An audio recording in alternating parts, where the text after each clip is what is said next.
કરજણ શહેરના બજારોમાં તહેવારની રંગત છવાઈ ગઈ છે। પતંગબાજોના પ્રિય આ પર્વને આવકારવા માટે કરજણવાસીઓ સંપૂર્ણ રીતે સજ્જ બન્યા છે। કરજણના મેઇન બજાર, સ્ટેશન રોડ તેમજ જૂના બજાર વિસ્તારમાં પતંગ અને દોરીની ખરીદી માટે લોકોની ભારે ભીડ જોવા મળી છે।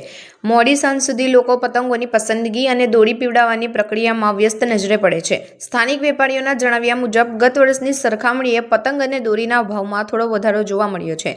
તેમ છતાં લોકોના ઉત્સાહમાં કોઈ ઘટાડો થયો નથી। લોકો પરિવાર અને મિત્રો સાથે મકર સંક્રાંતિ પર્વને હર્ષોલ્લાસથી ઉજવવા માટે ખરીદી કરી રહ્યા છે। આ વર્ષે કરજણના બજારોમાં અવનવી જાતની પતંગો ઉપલબ્ધ છે। ખાસ કરીને બાળકોમાં કાર્ટૂન કેરેક્ટરવાળી પતંગો ખાસ આકર્ષણનું કેન્દ્ર બની છે, જ્યારે યુવાનોમાં તેમજ પવનને અનુકૂળ પતંગોનો વધુ માંગ જોવા મળી રહી છે।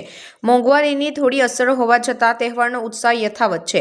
આ સાથે કરજણ પોલીસ તથા વહીવટી તંત્ર દ્વારા શાંતિપૂર્ણ અને સુરક્ષિત રીતે મકર સંક્રાંતિ ઉજવવા નાગરિકોને સહકાર આપવા અપીલ કરવામાં આવી છે।